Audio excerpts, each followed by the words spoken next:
Good evening and welcome to the Institute of Jewish Knowledge and Learning. I am Kim Lerner, and tonight is our 9th program of the series, the final program next week. Following week will be graduation and in-person learning with many of our teachers and a great celebration for the accomplishment. Tonight's program is Yom HaShoah, honoring the past, inspiring the future. We have Rabbi Dr. Leon Weissberg and Jackie Goldstein as presenters, and Rabbi David Paskin as our moderator extraordinaire. Take it away. Extraordinaire. Extraordinaire. Oh, wait a second. Here I am. Hi, everybody. Sorry, I was pressing too many buttons.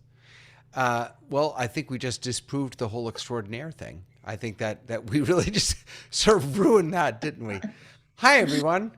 It's good to be with you. Let's start as we have for the past 7 weeks, 8 weeks. Our hearts are captive in Gaza. Bring them home now.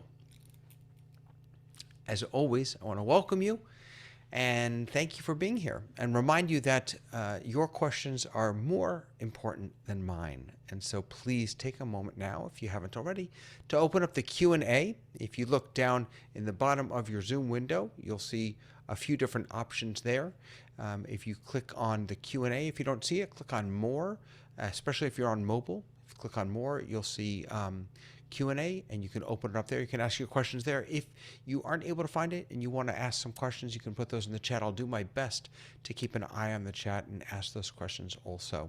But we are going to get ourselves started, as we always have, by asking our guests to introduce themselves. I'm so excited to have both Jackie and Rabbi Weissberg here with us today. Rabbi Weissberg, I'm gonna let you get us started, if that's okay. Just say hello and teach us a little something about yourself. Hi, everybody. It really is a pleasure to be here, and certainly I'm thrilled and thankful that I've been asked to be a part of this program.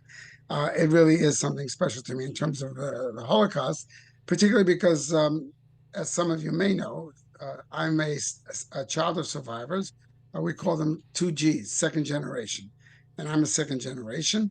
And being a part of the second generation has really kind of become something that awakened in me when I was about 31, actually, when I moved to Florida. I knew nothing about the Holocaust, other than my parents were survivors who never spoke a word. And so, the Holocaust became something of phantom, and we don't deal with it, and I didn't discuss it, and nothing happened. Until one day I was in Florida, and my parents came down to visit us.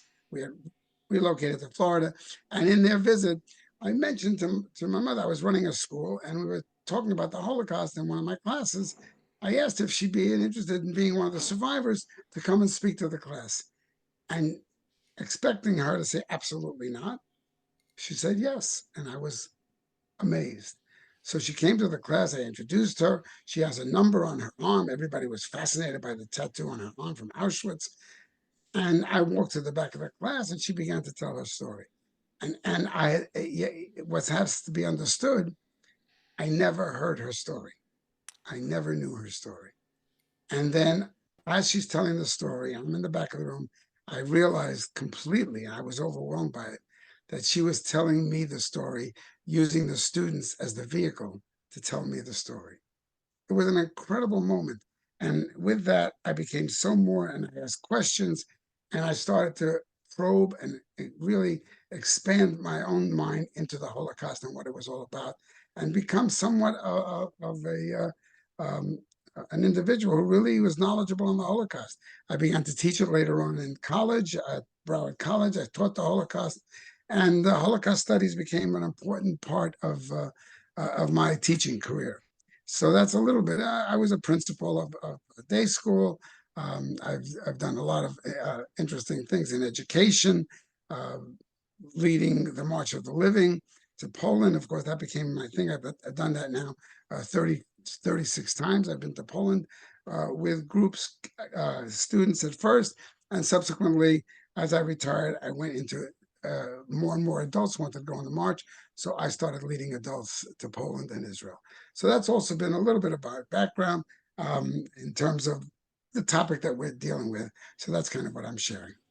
36 times you led that trip. Yes. Wow. Yeah. What a gift to have you as a part of this community. Holy mackerel. That's just fantastic. Thank you so much, Rabbi Weissberg. Jackie, welcome. Tell us about Thank yourself. you. So first of all, I was on the March of the Living last year where Rabbi Leon Weissberg was our leader, along with Kim Lerner and Judy Siegel. And he's amazing. So that was a great connection. I have been you probably all know me because I've been a pretty committed member to the IJKL community since the beginning of COVID. And at the beginning when we were in lockdown, I don't have a big background in Holocaust at all. I don't know of any relatives who personally have passed then and were affected, but it really had to do with a class that David Paskin was teaching, and he said the old joke of they tried to kill us, they didn't, let's eat. And I thought to myself, what does that work for? Well, it worked for Purim, it worked for Hanukkah, to an extent it works for Pesach, but what doesn't it work for? And this one came right into my head. And I thought, okay, so if we're not observing, if we're not honoring this Yom HaShoah, if we're not honoring their memories, with that model, how are we doing it? And I realized that the way that we observe it, if we observe it at all, was very tenuous and very fragile because we were relying on survivors to give their testimonies, and those days were numbered. And we were also relying on community and being at a place in person and hearing them give their testimony and being in community. And during COVID, that became a situation that we couldn't do either. So I thought, I'm going to take this on myself. And it was a self-imposed, I just want to create a ritual, not knowing what it was going to become, but that's where it all started. So I have this self-imposed project of Project Yellow, where I've created a guidebook, the ritual, and a way to remember and honor those who perished during the Holocaust. Wow, beautiful. Thank you so much. We'll definitely want to hear more about that later. And I know that one of the questions that I already have in my mind is, you just brought up, Jackie, which is how do we continue to do this vital work when so many of our survivors have passed away? But before we do that, I need to come clean, I guess, of two things. Number one, I have never gone on March of the Living. I've been invited. I've never gone because I'm scared to. I'm scared to. I don't. Kim know can that bully you into it. Kim will guilt you into Yes. it. That's why I went. Yes. So that's the first thing. The second thing is, I distinctly remember, and Rabbi Weissberg, I'd love to hear your thoughts on this. When I was growing up, I also don't have, that I know of, family who perished in the Holocaust. But when I grew up, I was told more than a few times that my responsibility, the chiyuv, the obligation that I have to be Jewish, is so that Hitler doesn't win. And I distinctly remember being very, very unhappy with that and feeling, I don't want to be Jewish so that the bad guy doesn't win. I want to be Jewish so that the good guys celebrate good things. I want positive reasons. So my first question is, have we placed too much attention on Holocaust studies? Is being Jewish so that Hitler doesn't win still a resonant reason to Jews today? Rabbi Weissberg, what do you think? Well, there's a couple of components to what you just mentioned and how you presented this. The idea of being, remembering the Holocaust, and that's why we are Jewish, because so that we can say that we are victorious and Hitler didn't win. One of the things that started to happen, that was the methodology of teaching of the Holocaust. It was kind of a guilt trip, if you will. Um, the fact that we survived, that's why we have to deal with the Holocaust. And Yad Vashem, when they started getting into education, particularly for the diaspora, back in the 1980s, I attended a couple of workshops in Israel at Yad Vashem. And one of the things that they said, we have to, as educators, we have to stop doing that. Do not put a guilt trip on kids about the Holocaust. Being Jewish is being Jewish in so many other areas. The Holocaust is one element and one component of it, but it's not the be-all, end-all of being Jewish. So one of the things that the educators stopped doing, and I guess you were still caught up in that era where they were doing it, because they didn't know.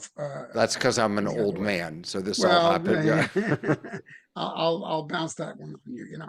But the point was that in more contemporary times, the idea of remembering the Holocaust was something that you study separate and distinct from being Jewish. And that was an important difference in terms of how we approach the Holocaust. We're never allowed to ask kids to role play. We're never allowed to ask kids to put themselves into a situation. What would you have done? You know, all those kinds of questions really coming out of the Yad Vashem education. Oh, he just froze. But it's not a bad look. Jackie, let me ask you to chime in. You took you took something that was very uncomfortable, the Shoah, the Holocaust, and you turned it into a positive ritual for yourself. Rabbi Weissberg, we lost you for just a moment. I'm going to come right back over to you. Hang tight for me. Jackie, what was that process like? So what I did was I started out, and I didn't know what it was going to be, but I started out by looking to see what else had been done, if anybody else had tried to develop rituals. And I found that there were some people that had tried to develop a Yom HaShoah Seder. And I read them, and some of them had some really nice thinking behind them and some beautiful poetry, but they weren't successful. And I knew exactly why they weren't going to be successful, because Yom HaShoah takes place less than 2 weeks after Pesach. So nobody wants to do another Seder. That's for one. Also, Yom HaShoah is not the poor stepchild of Passover. So it needed its own unique treatment, not just a Seder. The other thing was the idea of food was really offensive to me, observing with food, since starvation had been such a critical issue and the lack of food. And what they had done is that they had taken all the symbolic foods of the Holocaust. I mean, they'd taken symbolic foods that were used during the Seder and then made them so now they had new meaning that related to the Holocaust. So instead of dipping this for this reason, we dip this for this reason.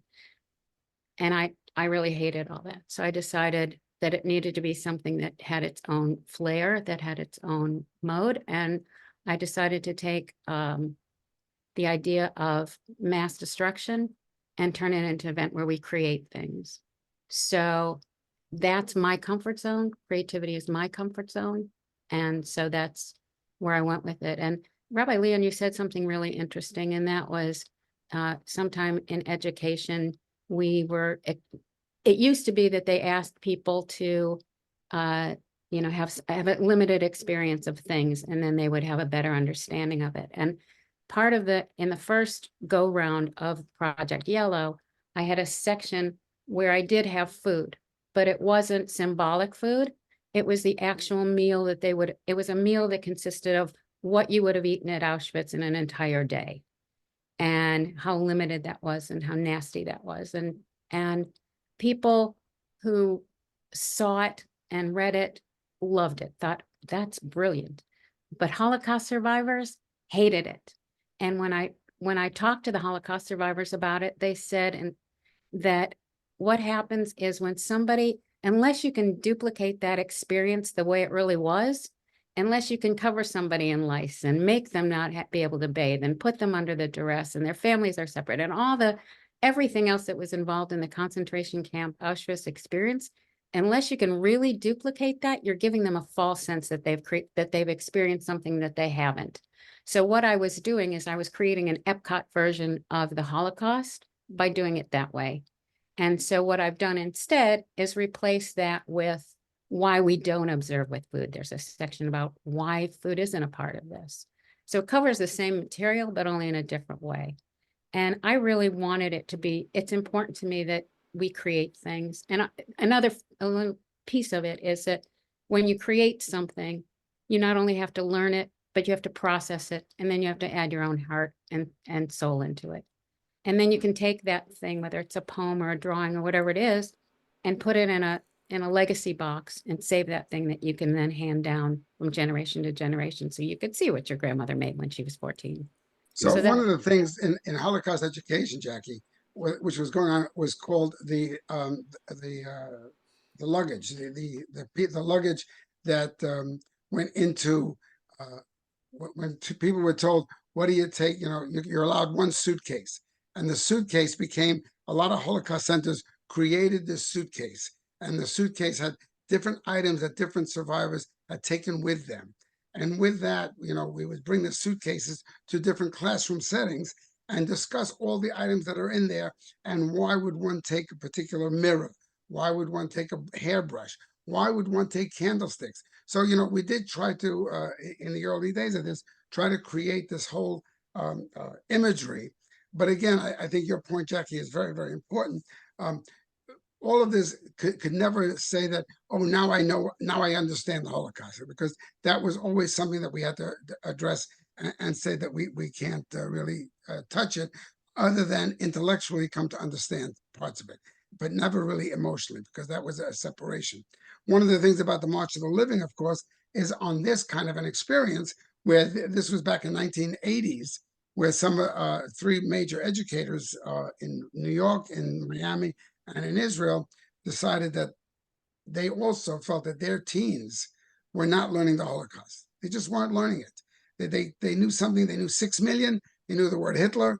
They knew Auschwitz, maybe, and that was it. A genocide. They knew that word.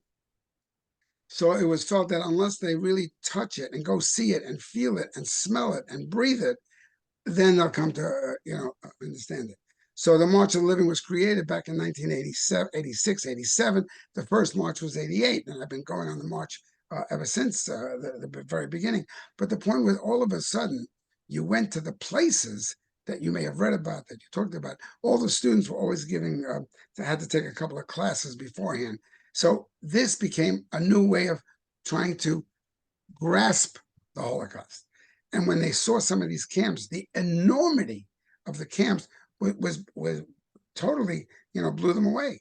They just had never, pictures were one thing, movies was one thing, but actually seeing it unfold became something else. So that became a new standard for teaching the Holocaust. Of course, needless to say, when it first started, who's going to pay for this? How are you going to get kids flying to Poland? And then, of course, the tie into that was Israel. So we're in Poland for Yom HaShoah, okay, and then we fly to Israel for Yom HaZikaron, Memorial Day, and Yom HaAtzmaut, Independence Day. And there becomes a whole, it's almost schizophrenic, where you are in Poland and also in Israel, the joy, the celebration, we wear colors, we have flags, it really creates in the child the joy of being Jewish, the joy of Israel, and the understanding of what the Shoah was about. There are, it's so powerful to hear about both, Jackie, the ritual that you've created and about the march, because these, of course, are not the only two programs of remembrance. There's the paper clips program that Tammy mentioned in the Q&A. When I was at Brandeis University, we wanted to do a fundraiser for Holocaust education.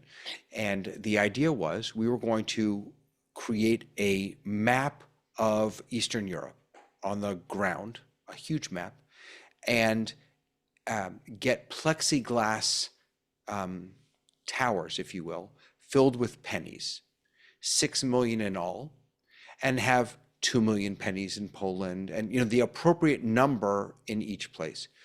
And we dealt with a lot of pushback. Oh, are you equating the value of a life to a penny? No, of course not. The whole idea is that we wanted to visualize this, and then all that money would be donated to Holocaust education. As it turns out, it's more of a big deal to put 2 million pennies in a 1 foot by 1 foot square plexiglass box. I had to bring in engineers and everything. The program eventually got nixed, but the way that we remember and the paths that we choose to try and remember, I'm curious, Rabbi Weissberg, if they've changed. And Tammy is asking specifically about the march. Have you noticed a difference in the various marches, either from participants, young adults? How has that changed over time, the march? It's evolved. There's no question about it. It's evolved because each march has given us the experience to learn what went right, what went wrong. And we would evaluate after the march, all those different aspects. Over the course of 3 decades, 3.5 decades, the march has taken on a whole different connotation. Back in 1999, myself and 4 other individuals who were leadership in the march were invited to Poland to help them revisit and rewrite the Holocaust curriculum, because the Polish Holocaust curriculum was written by the Soviets. And in their curriculum, 6 million innocent Poles were killed. That was their curriculum.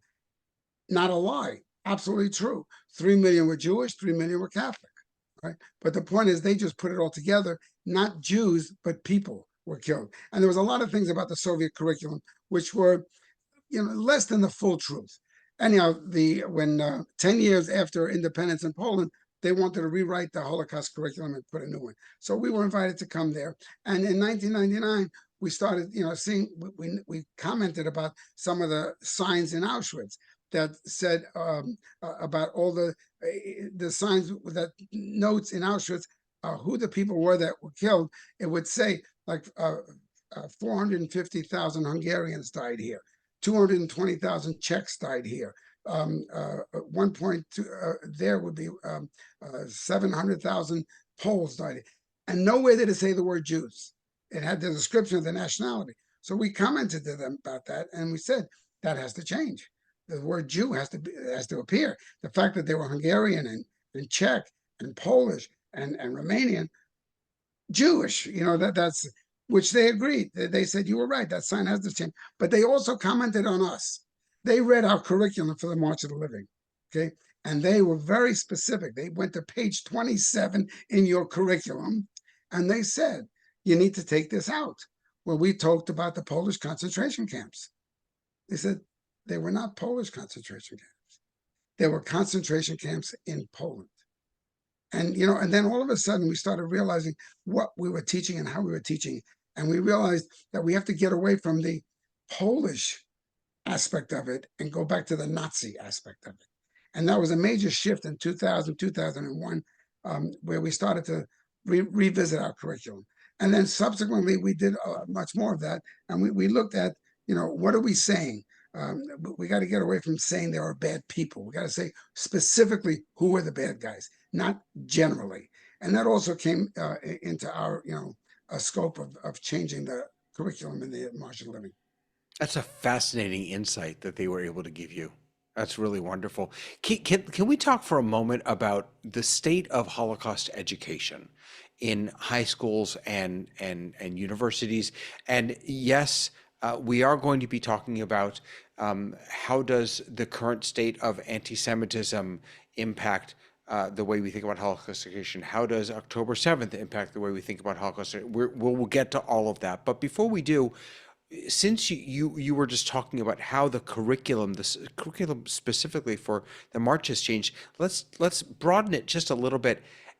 Holocaust education bichlal, in general, in America, where are we? Jackie, have you had any experiences? Have you shared your ritual with other people who may want to share it as an educational tool? Well, yes. And I'm not looking for it to be part of any kind of a high school or junior high school, any kind of a school curriculum. It's really meant to be something that you do in the home and is a more of an observance and an honorary thing, an honor. But I have worked with a couple of Holocaust educators. One especially that I'm really impressed with. He's not Jewish. He teaches at the Marist School, which is a Catholic school here in Atlanta, and he teaches a class on anti-Semitism, Christians, and their involvement in anti-Semitism.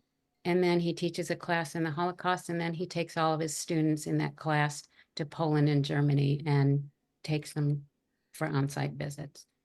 And he's brilliant and compassionate and honest and not afraid to take, for the church to take the blame in things. So it's not sugar-coated.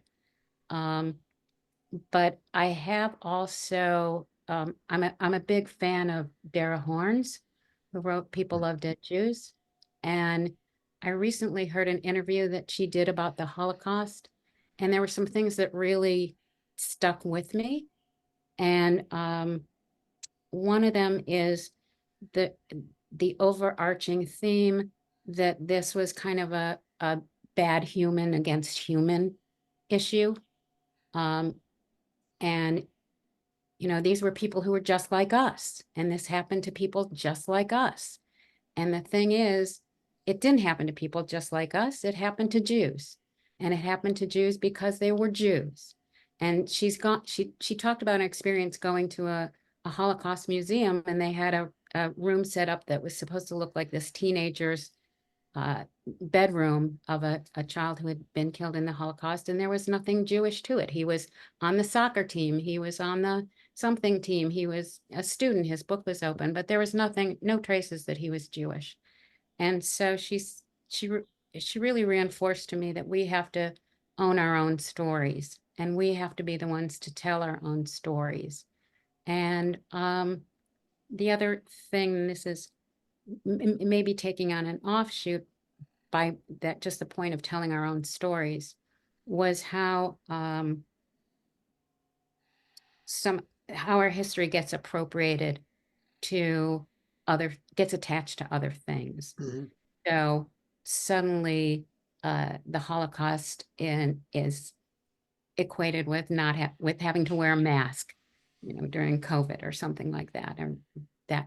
And so that just diminishes the effect of it. But I think, and that Jackie, that's a really important piece. That's a really important piece. And I'm jumping on you because I want to just give you some examples of that. The word Holocaust has been trivialized and it's being misused. Repeatedly. I think that's what you're saying. And Elie Wiesel was furious, and he stopped using the word Holocaust. And this goes back to the 1970s. He started using the word Shoah. He said, because if we use the word Holocaust the way it's being used now, whatever, and I'm quoting Elie Wiesel, whatever mishap occurs now, they call it a Holocaust. I have seen it myself in television in the country in which I live, a commentator describing the defeat of a sports team in Europe, one of the teams in Europe, called it a Holocaust because they lost by such a large, point spread. There's something now being called ecological Holocaust. If we're not careful about the ecology, it's an ecological Holocaust. Those who are anti-abortion are calling the Holocaust of liberalized abortions under a flawed Supreme Court ruling in 1973, which is Roe versus Wade. There was a discussion about universal health care, and that saying that millions of people are suffering without universal health care, that if we don't, this is a congressman said this, that if we don't vote soon to end this Holocaust in America. So you're getting the word Holocaust in so many different perspectives, and it's being trivialized. And part of also what you shared, Jackie, is that, and I think Dara Horn alluded to this too in her book, that the Holocaust is now being taught from in colleges, well, in high school specifically, from a universalist perspective, as opposed to the specific Jewish event that was the Holocaust.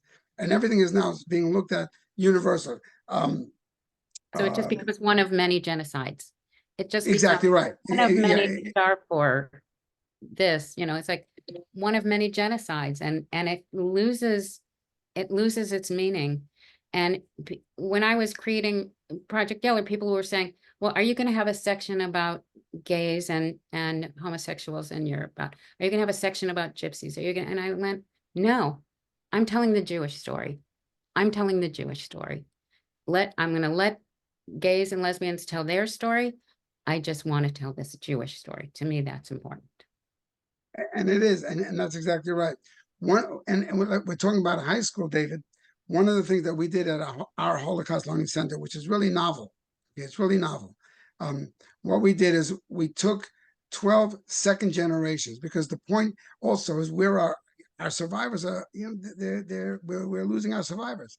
They're gone, and even the ones that are still alive in their 90s, their ability to articulate their story is no longer accessible. So we've gone to 2Gs, second generations, and we actually formulated in our learning center, we formulated a group of a dozen 2Gs who can tell their parents' story. And we actually had a storyteller from FAU come down and teach them how to tell a story. And then we went to the local high school that we have by us, Cooper City High School. And we went to the high school and we went to the Holocaust class. They have a Holocaust studies class. By the way, a wonderful Holocaust studies class. Really, the teacher is marvelous. She was recognized as the Holocaust Teacher of the Year a number of years back. And we had them pair up two kids. They had 24 kids, two kids with each 2G, and they would meet and discuss their stories. And the kids were taught how to ask the right questions of the 2Gs. And we had like 90-minute sessions with them. And then at the end, the kids standing behind each 2G, sitting on a chair, and the kids standing behind them, and we videotaped this whole thing, articulated their story, which really a small element of their story. But the point was the high school student had to learn the story. And that's the way we thought it would be a good, effective way of beginning to pass on the story in a very concrete way. And it was very effective. The video is actually being edited now, and we should have it soon. That's so powerful. Tammy actually asked, Tammy Eisenberg was asking about the role and the responsibility of the 2Gs, as you call them.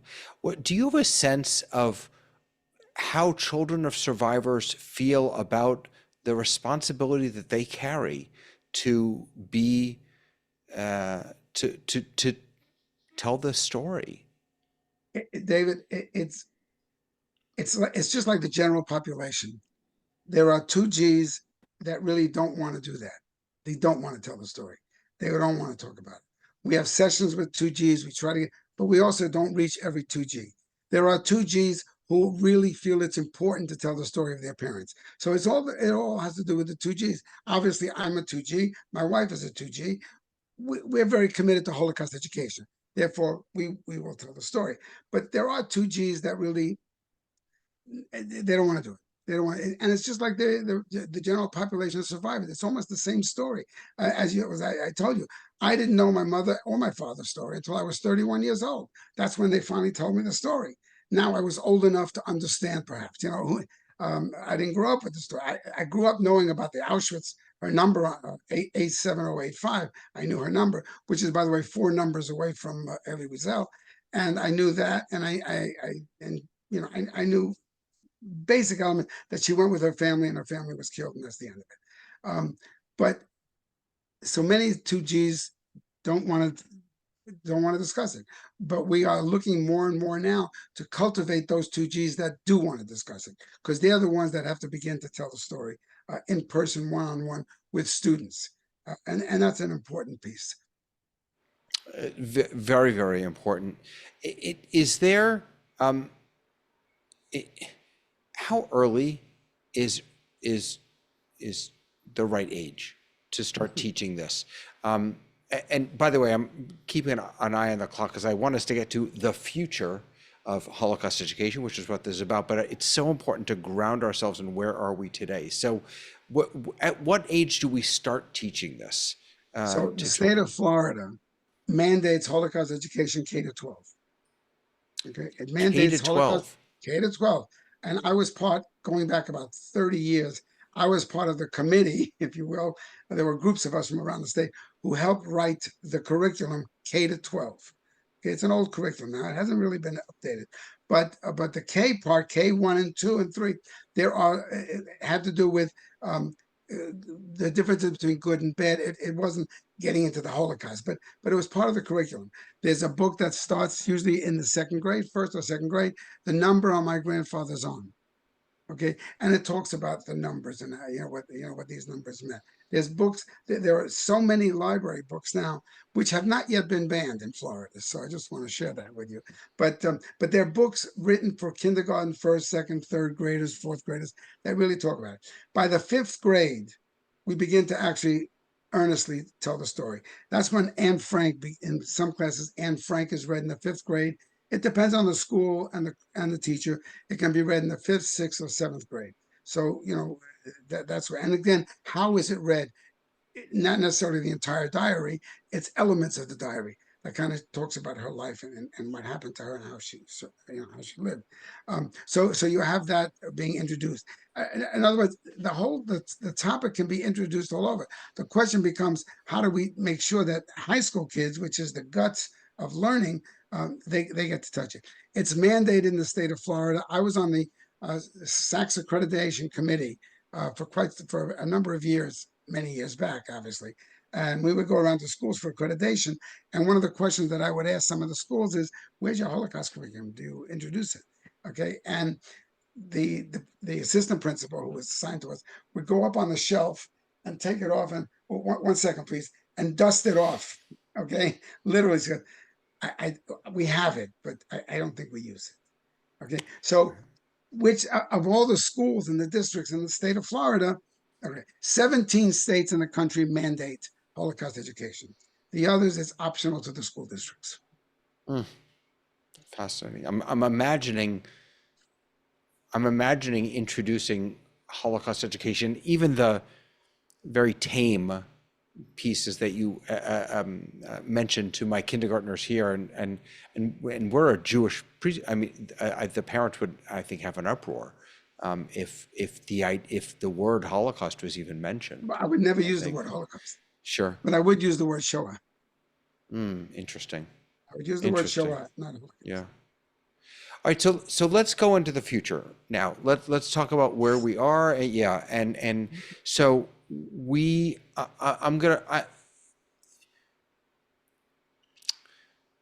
let's start with October 7th.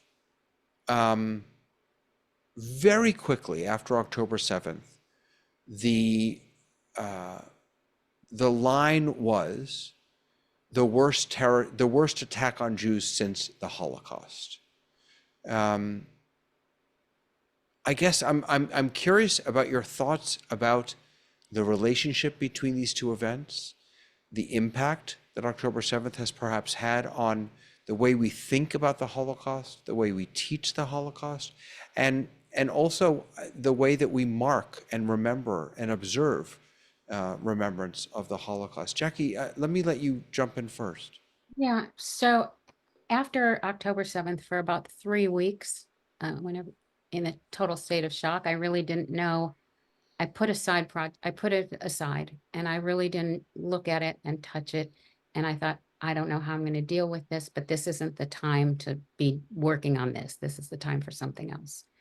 So, but then as you were saying, I had never heard the word Holocaust mentioned so much in common speech on TV and all over the place. All of a sudden, I'm hearing Holocaust, Holocaust, Holocaust. And I thought, this is more timely than ever. I have to return to this.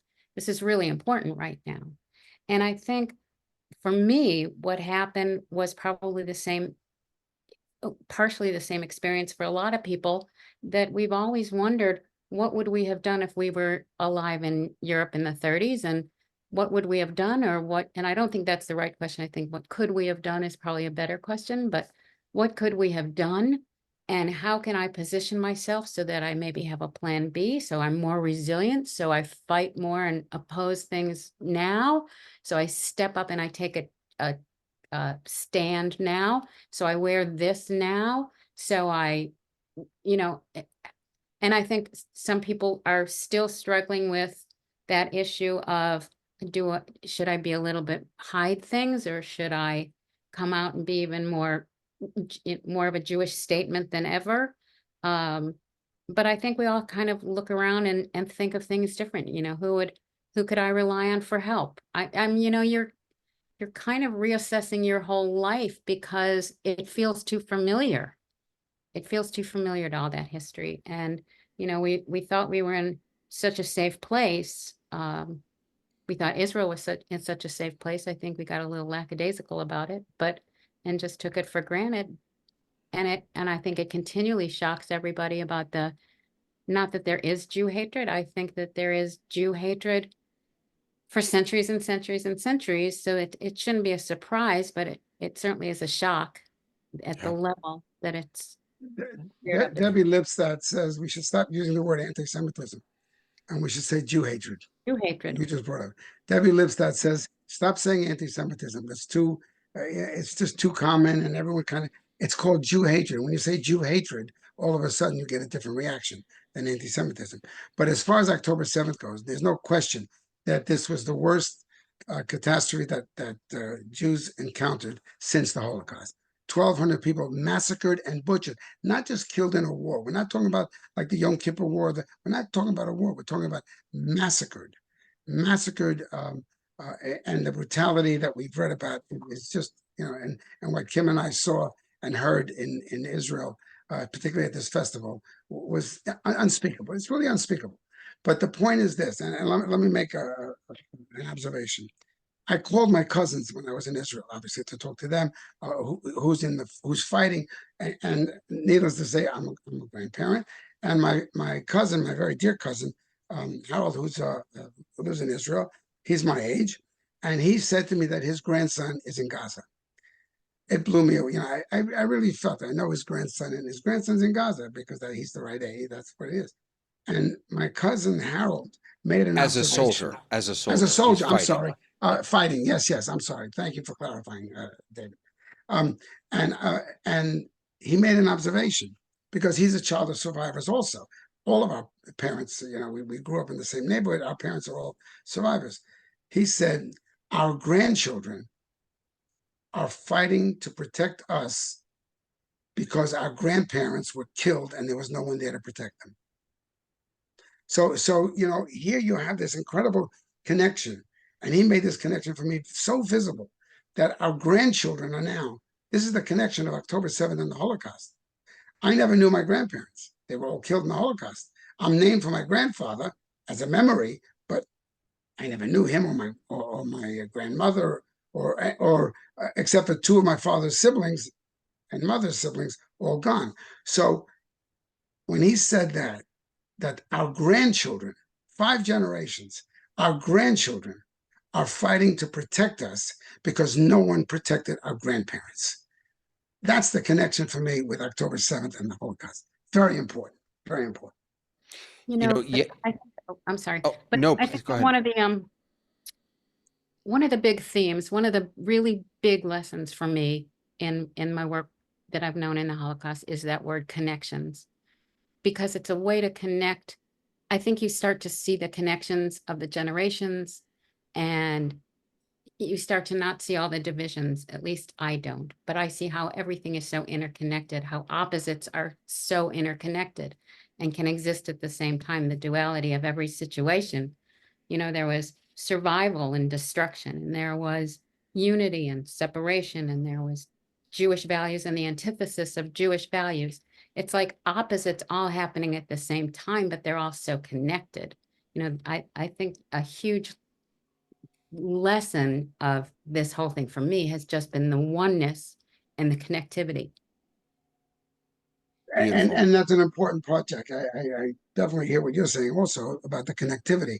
And the connectivity that we also have is when you talk about the future, David, what's the future? Holocaust education is being taught. You can get a degree, you can get a master's, and you can get a doctorate degree in Holocaust studies from many of the major universities. So Holocaust studies is there. But also, it's important to note too, in terms of the populace, since 1951, Hollywood has produced at least one, if not more than one, Holocaust movie every single year without one single year skipping. Hollywood has produced a Holocaust movie every year since 1951. Countries all over the world, particularly Europe and Eastern Europe, have produced Holocaust movies since the 1960s.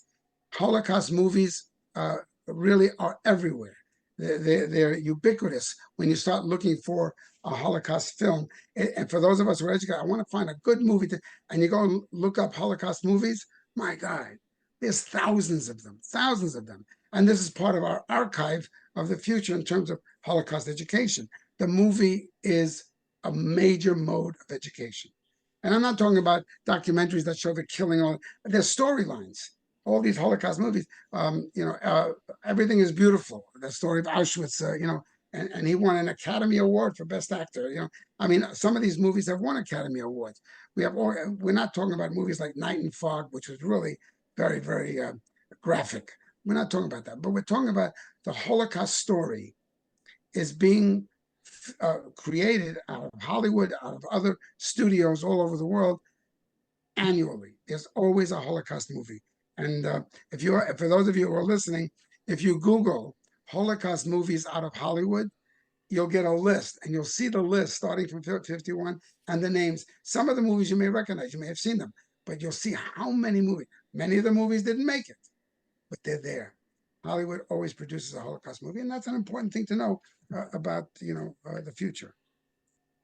So what started on October 7th, and I think and how it changed many people's relationship with the Holocaust, that was the beginning, and that has continued. And some of you may know or may not know that yesterday and today, the ADL has been holding a very, very large program called Never Is Now. You can learn more about it. You can watch some of the main stage sessions at neverisnow.org. I'm curious what you all think about this idea that we are in another moment. We are in a pre-Holocaust moment right now, with anti-Semitism on the rise, as Elisa pointed out in her question. Judy Siegel mentioned Mark Robinson in North Carolina, who I believe won his seat and was endorsed by former President Donald Trump, that he is a Holocaust denier. Are we in a pre-Holocaust moment, given what we're seeing around the world, and what do we do about that? Rabbi Weissberg, do you want to chime in? I'm not sure I would put it in that term, pre-Holocaust moment. I don't see Jews being gathered together and put into some kind of confined spaces and their property being taken away. I don't foresee that. What I do foresee is tremendous Jew hatred blossoming everywhere. Look, we saw it at the universities. The idea that it's in the genocide is in the context, that whole language. It blew my mind when these are university presidents who made a comment of that nature. Needless to say, they lost their jobs. But the point is, that kind of idea, that kind of thinking, but that thinking permeates because it was on TV. And I will tell you, because of what happened in Charlotte, North Carolina, when the comment was made, with all the Nazi flags that were there, and when the comment was made, there are good people on both sides. That blew, because that validated the possibility of being anti-Semitic. That was a major validation of anti-Semitism, because there are good people who are anti-Semitic. Okay, they're also good people. And so once you start to look at that, and Jew hatred becomes very, very, very common. I do foresee possibly what's happening in France, where so far close to 10 to 15,000 Jews have left France for Israel because of the anti-Semitism in France. I do foresee more and more Jews in America leaving America. I do see that. I think for there to be, I'm sorry, but I think for there to be what we would call a Holocaust, it has to be a state-sponsored movement. Yeah, right. It can't just be I think there's a difference between having an abundance of Jew hatred and a lot of acts that are committed against Jews. And certainly there's not been a lot of pushback from a lot of people to stand up on our side and to maintain that pushback. I feel like were starting to cower because of some political issues, but I don't see any state-sponsored movement in that area of restrictions on Jews and Well, things unless you think the about government. some of the Middle Eastern countries that, And I'm talking, I guess, in the United States. right. Yeah, well, that's why I kind of looked at it at a global perspective. But yes, but the Jew hatred in the United States, and you're absolutely right, Jackie. Not state sponsored, okay, and until it becomes state sponsored, you can't call it a Holocaust. But the Jew hatred is being permitted; it's being allowed.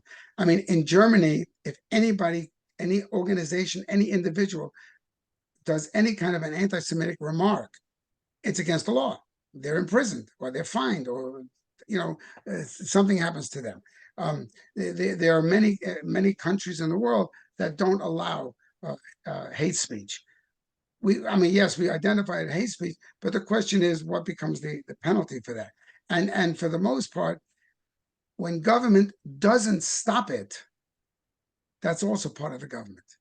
When the government allows it to continue to fester without clamping down on it and saying this is not permitted, you can't do this, then it does fester, and then it is government sponsored by the government's absence.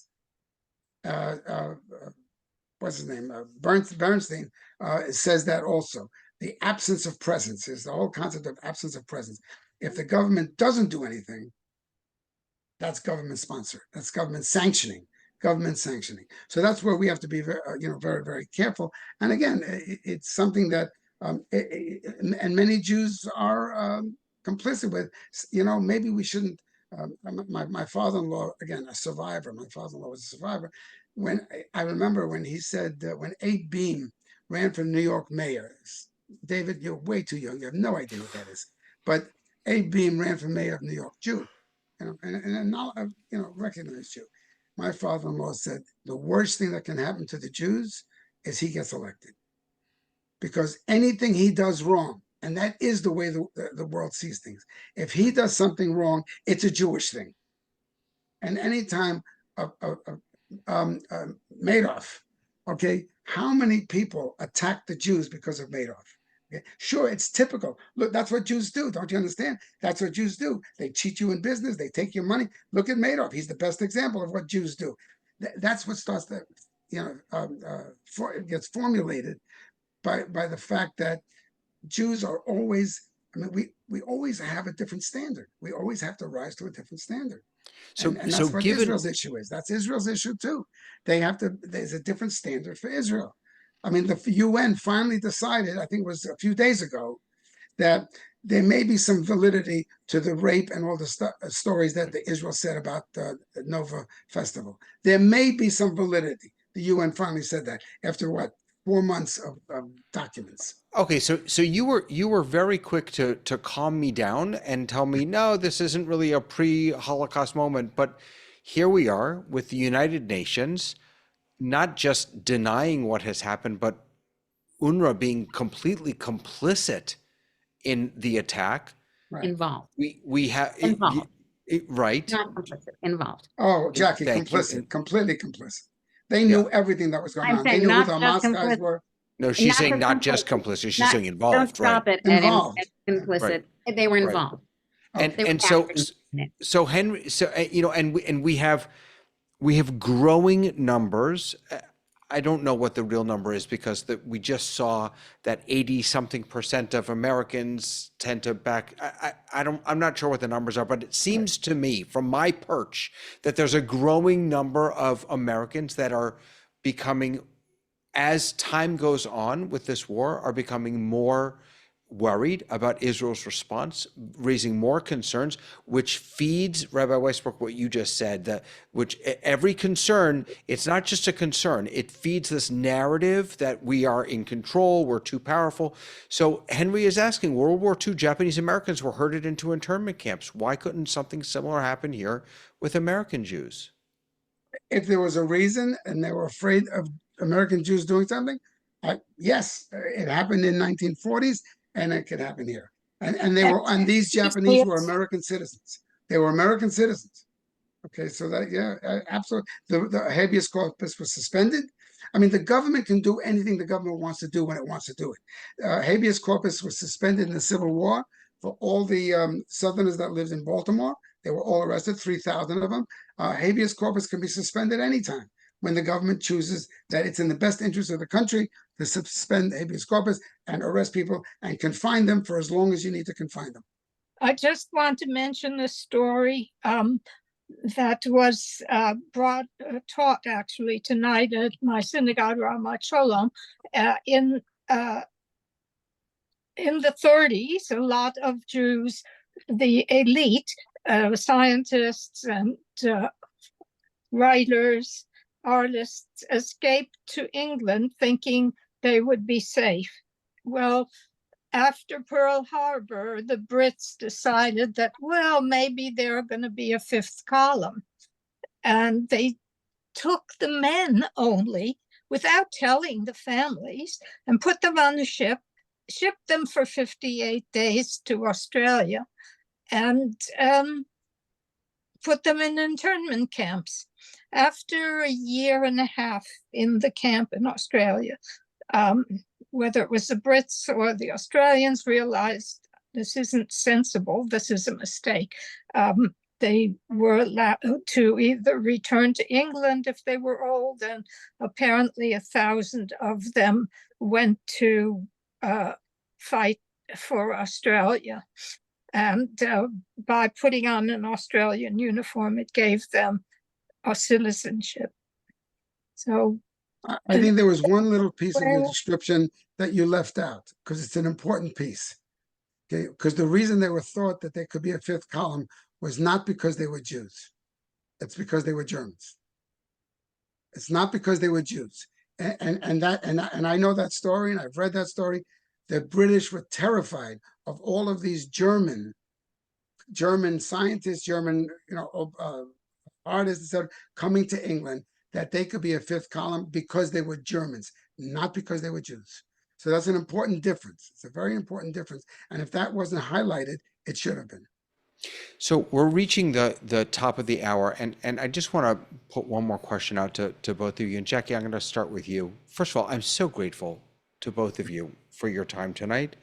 And in particular, Jackie, I hope you won't mind me just thanking Rabbi Weissberg publicly for your decades of leadership on this. And you're just such an important part of our IJKL community. We're so lucky to have you here. Thank you. And Jackie, I kind of love her too.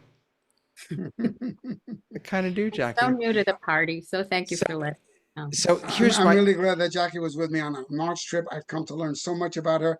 I love her book, by the way. Could you hold up the book? Let everyone see it. Yes, It and really, I he loved connected her with Michael Bernstein so that she could show him her book and see where he could take her, with that. So, kol hakavod, Jackie. Amazing, amazing.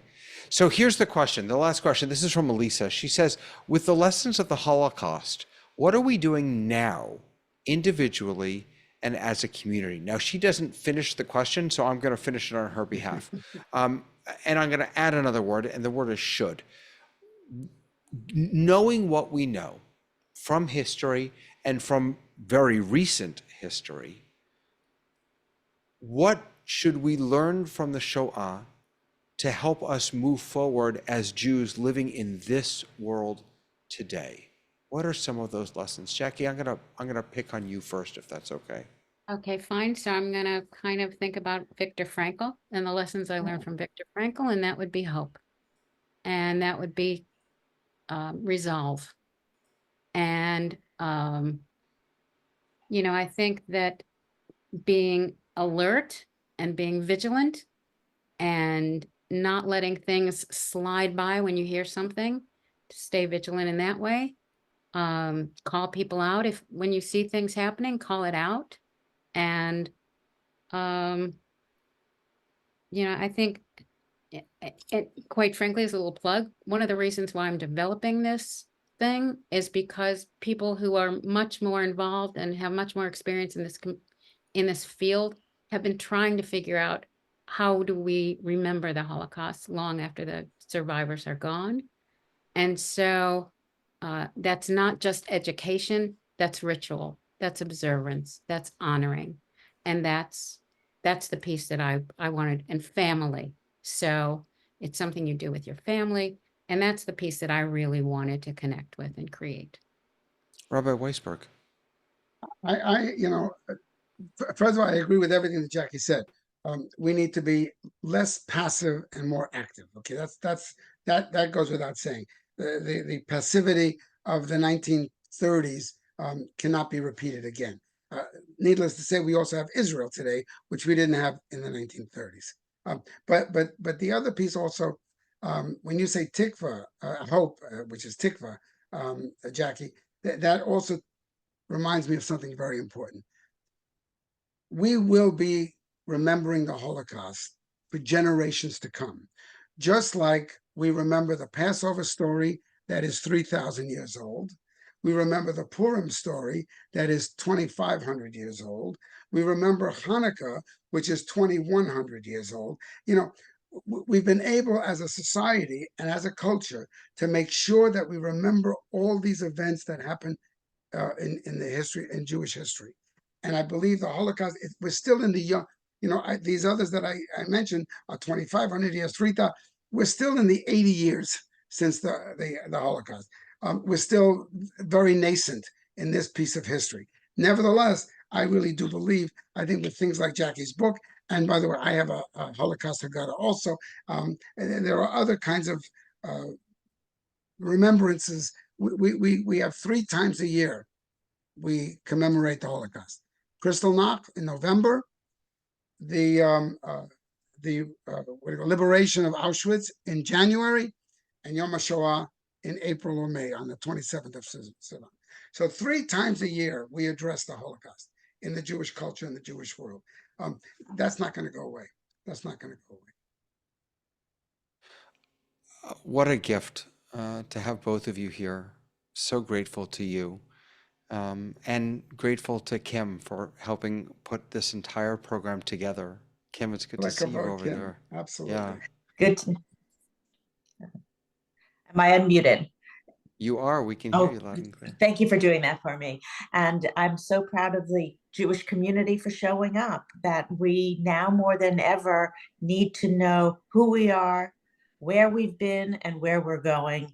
And it's vital to be engaged. And I think everything that was said tonight supports that the future is that the war fingerprints of the Warsaw Ghetto and resistance is where we need to be, my opinion. And I thank everyone. Next week is the last all Zoom. We're in person the following week, and we're asking that people RSVP. We've heard from so many of our teachers that are also going to be leading programs, teaching, and the subject matter is our Jewish identity. And thank you, everyone. Rabbi David, thank you par excellence. And we'll see you all next week. Thank you, and good night. Shabbat shalom, everyone. Shabbat shalom.